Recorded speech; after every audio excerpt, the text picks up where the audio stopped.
Hey everyone, First T here. Thanks for checking out this YouTube channel.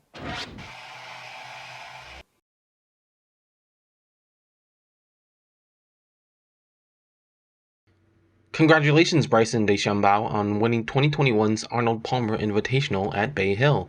Here's his post-win virtual press conference interview. This tournament, Mr. Palmer's tournament?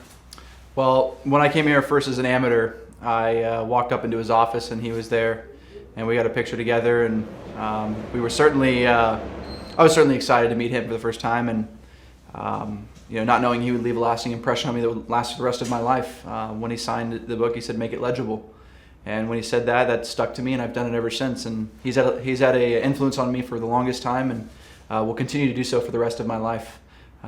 He's somebody that I look up to and will continue looking up to. You moved to number one again in the FedEx Cup standings. You're our first multiple winner of the season. Just talk a little bit about how this sets you up now for the rest of the season. Yeah, well, it's incredible. First off, I do want to say thanks to DraftKings. I think there's some people out there that may have won some stuff today, so that was really cool. And I think also setting me up for the rest of the season, winning twice in 1 year. Obviously, one of the things I'm excited about is Century Tournament of Champions next year, the beginning of next year. I always look forward to doing that, so I'm glad to get that out of the way. And I feel like now I'm free-flowing and I can just go at it for the rest of the year. All right, we'll open that up to questions. Let's start with Mark Cannizzaro from the New York Post.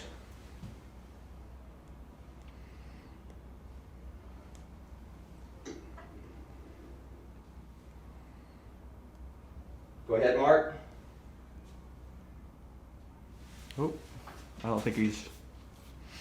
Okay, let's go to Steve DeMeglio from USA Today. Uh-oh. No, I'm kidding. What's up, Steve? Real quick, what size is the cardigan sweater? Does it fit? XL, and it barely fits. And can you talk about a little bit more about the text you got this morning from Tiger? Well, it was obviously personal, I would say, for the most part, but pretty much to sum it up, he texted me this morning out of the blue and wasn't expecting anything. And when I got that text, I'm like, wow, that's pretty amazing that he is thinking of me when he's in his tough times he's going through right now. And so I just texted him. I said, keep moving forward, keep going forward. You're going to get through it. You're the hardest working person I've ever met, and you'll persevere through this pretty much. And one of the things that we talked about was it's not about how many times you get kicked to the curb or knocked down. It's about how many times you can get back up and keep moving forward. And I think this red cardigan is not only for Mr. Palmer, but I would say it's a little bit for Tiger as well, knowing what place he's in right now.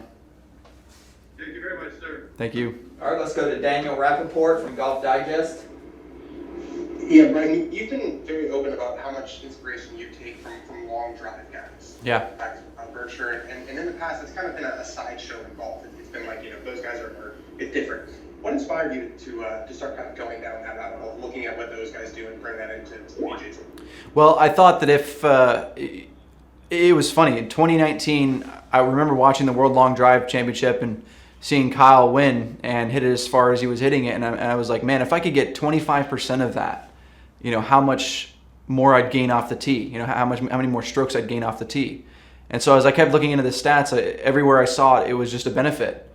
And probably around the Shriners, I think, in 2019 was when I started talking about, hey, I'm going to take a month off and come back a different person, a little stronger. And sure enough, I was able to do that, and I kept going through and getting stronger, and I've still gotten stronger even today. I can get it over 200 pretty easily if I really want to. And I would say for the most part, they were incredibly instrumental in helping me achieve these new speeds and do things that have never been done before out here. Hopefully, I'll keep moving up and keep going forward in the right direction, swinging harder and harder, and controlling it more and more. If I could have that same accuracy, it's going to be incredible. I mean, this week it helped numerous times. I was able to get a wedge out of the rough, whereas some people are hitting 7 irons or 6 irons back in the rough, and it's kind of like the U.S. Open. I was able to dominate a little bit with the driving off the tee. Thanks. Okay, let's go to Jeff Babineau from the Morning Read. Hey, Bryson. You made kind of a rocky bogey on one, and then there was not another bogey the whole rest of the way. What kind of accomplishment was that on a day like today? Man, after that drive on one, I was thinking, uh-oh, this is not going to be a great day. And sure enough, I was able to salvage a bogey. And from then on out, I just told myself, keep your head down. This is going to be a grueling day. Make as many pars as you can. Make birdies where you can. And people are gonna backtrack. This is not a golf course that you can shoot, a lot under par in conditions like they were today. 20 mile an hour, 29 mile an hour gusts is what I saw. And firm greens, firm fairways, long rough. This is what you do to make it play really, really difficult and have it be an amazing competition. But after that start, I was just pleased to not even make a bogey. And then the last putt on the last hole was amazing, and even the putt on 11. I did some things that I didn't expect I would do, but was certainly pleased with the way the outcome came about. Yeah, how big was that putt on 11? It was massive. I mean, knowing what I know now, it's obviously the shot of the day for me. I think that hitting that shot out of the bunker, that's all I could do. I just had to hit the middle of the green from a plugged lie, and I just said to myself, give it a chance, kind of lag it up there, but still kind of give it a chance. And when I saw about 3/4 of the way to the hole, I saw the ball was tracking really well, and I was like, go in, and certainly it did. And I'm glad I don't have to hit that putt again. I certainly wouldn't want to. Great, thanks. Okay, let's go to Doug Ferguson, Associated Press. Hey, Bryson, well done today. Thank you. Jeff asked my question about the putts on 11 and 4 was another one, but Lee was talking about how impressed he was with the way you flight the ball, with the skill it takes to judge things out of the rough. You wonder if people focus so much on your length that they're missing some of the other nuances that you mastered a little bit. Yeah, you can't just hit it far out here on the PGA Tour. You have to be able to control your golf ball, flight the ball, hit it high when you need to, and control your shots out of the rough. Today was a perfect example of you're not going to hit every fairway. It's just nearly impossible. And, learning how to play out of the rough, learning how to control your golf ball and get it to run up next to holes is a very important part of the game that I think people are, say, don't look at for my game. I think that's a underrated part of my game for sure. Thank you. Thanks. Okay, let's go to Bob Herrick from ESPN. Hey Bryson, congrats. Thank you.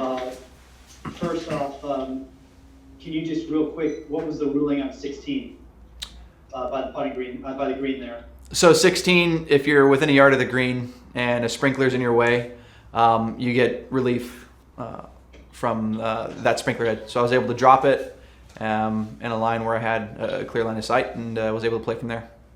So it's just on your putting line? Yeah, exactly. Yeah. Okay. From a yard from the green. It can't be any farther than that. Have you, having met Arnold and what you know about him, how do you think he would view what you've done? He was known as a pretty bold player, aggressive player, sometimes maybe even got himself in some trouble that way. Mm-hmm. How do you think that he would view it? As do I get myself in trouble sometimes with the length I hit it and where I hit it. But I would say that Mr. Palmer probably would like it. I know Sam Saunders talked to me quite a bit about how he thought Mr. Palmer would love what I was doing.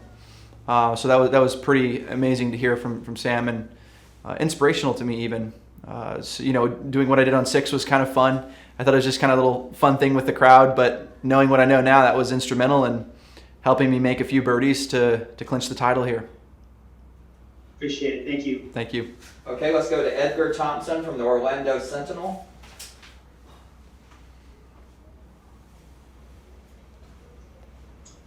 Yeah, hey, thanks, Bryson. So you mentioned U.S. Open earlier. How close was this to U.S. Open conditions out there? I would say they were very similar today. It didn't play that way the first 3 days, considering the rain yesterday. But today definitely played like a U.S. Open. You could see that not very many people were under par. I don't know how many people were under par. There were 3 people under par. But yeah, and so you could definitely note how difficult the golf course conditions were. And I took a lot of pride in knowing the fact that in these difficult conditions, I can persevere and win a golf tournament like I did at the U.S. Open. And so I took a lot from that tournament and played it into this event, knowing that there are going to be weird things that come about. Just make sure that you are focused on hitting as many fairways and many greens and having good speed control on the putting green. The quality of your last 3 shots, could you just kind of quantify those, please?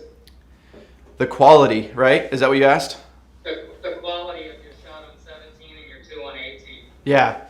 I mean, it had to be done. I knew I had to stand up and execute 3 great golf shots.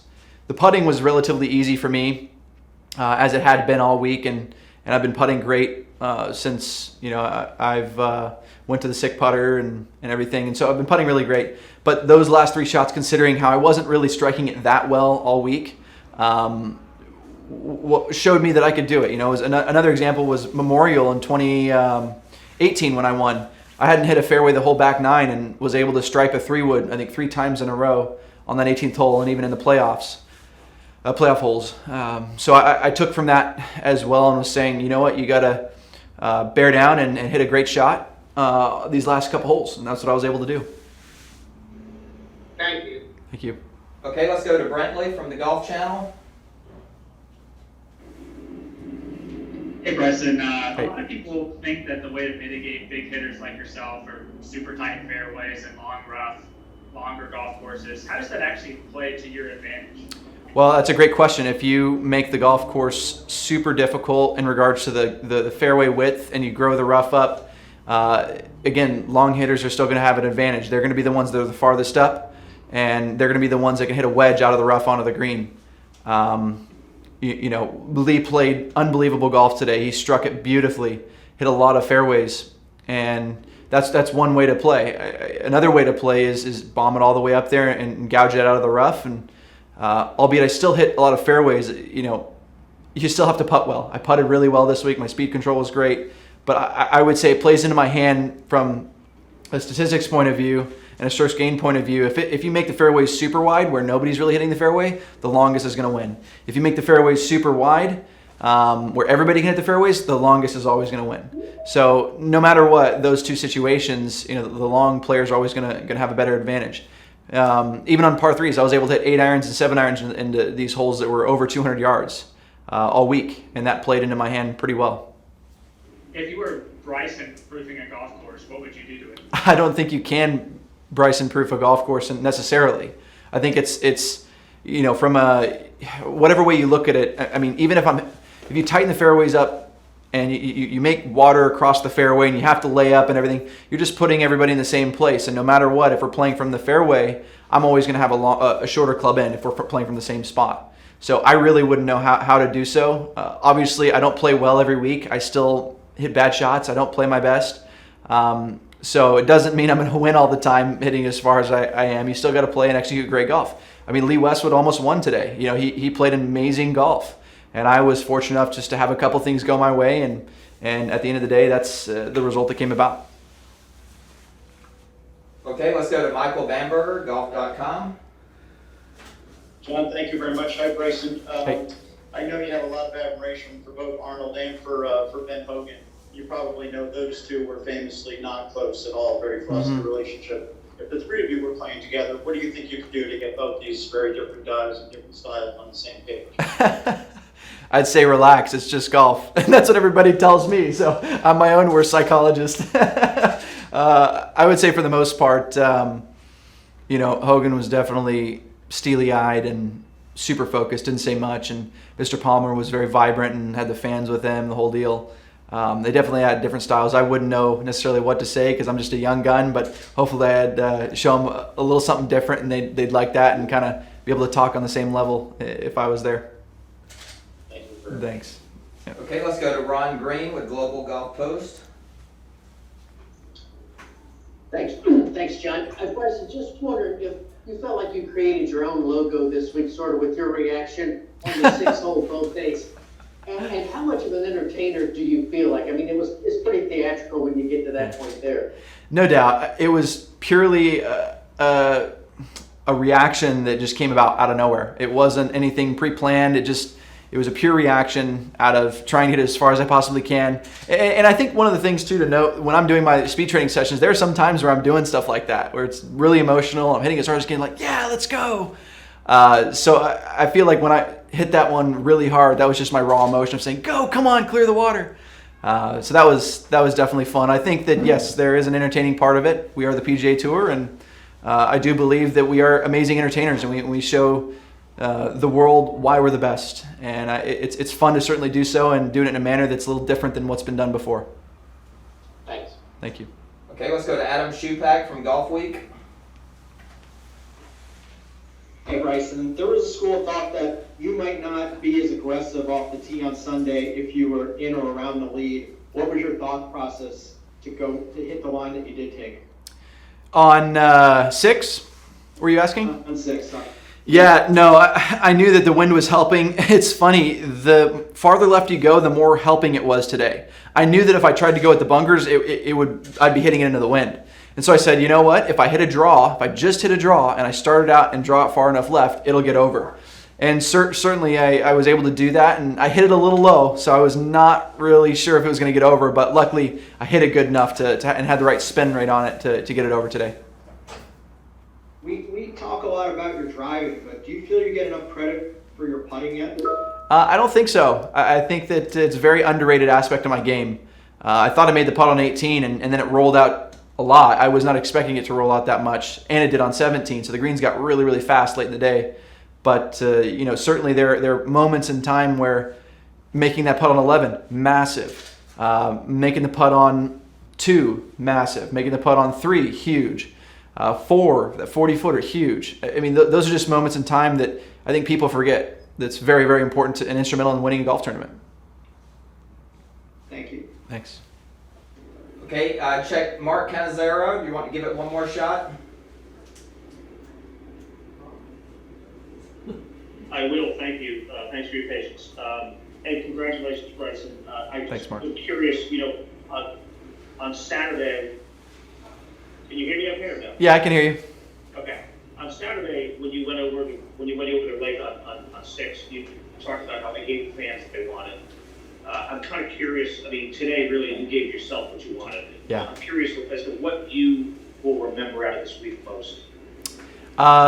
I think I'll remember today, the final round, and persevering through a very difficult day where I didn't have my best golf swing out there. I was working really hard last night. I really couldn't figure much out. This morning I didn't have my best, and I came out and hit a really bad drive off of 1, made a bad bogey. Well, actually kind of a good bogey from considering where I hit it. And after that, I buckled up and saddled up, and I was able to push through it and not make another mistake, really, the rest of the round. And I was proud of myself for controlling the speed on the green. That's why I work so hard on my speed control on the greens, as you guys see, every single week. And even though I didn't have my best, I was still proud of the fact I got it done when it came down to it and it mattered most on 17 and 18. All right, thanks, Mark. We'll take one more question. Let's go to Doug Ferguson. Bryson, people have been talking about what you would do on number 6 for about 2 months now. I'm just curious, we've looked ahead to Sawgrass. Is there anything goofy you can do there? Oh, man, that's a great question. I've thought about sometimes on 18 going left into 9, but we'll see with the stands and everything, if it's even worth it. But that's really the only one that I could see being unique and a little different as of right now. Yeah, there's really not another hole. Why would you go to 9 fairway? What does that do for you? Well, it just gives you a better shot into the green, I think, personally, where you can just hit it a little long and you're always going to be okay. Considering if you try and hit the fairway out to the right, it's probably not worth it. I mean, the cover's like 310. But we'll see. I just, I look at all options and hopefully there's an advantage there. But if not, I'll just hit, 4-iron down the fairway and hopefully 8-iron or 7-iron to the green. Thank you. Thanks. Okay, we do have one more question from Pat Welcher from Spectrum News, Channel 13. Thank you, Bryson. You got emotional there accepting the trophy, talking about Arnold Palmer got choked up even. I'm just curious where that came from and you can elaborate on what you're doing in that moment. Yeah, I talked to Captain Spider Miller he was the captain of the Walker Cup team the year I played on it, and he made a big deal out of meeting Mr. Palmer and getting to have dinner with him and having. I have a lot of fond memories of talking with him about how he played golf, why he played golf, and why he loved it so much, and really just all those memories flooding in at that moment of winning his event, wishing that he was here still. And I know he's smiling down on me today, and how I played boldly, just everything that he's done for the game of golf and how he handled himself is something that I will try and do for the rest of my life, the way he did it.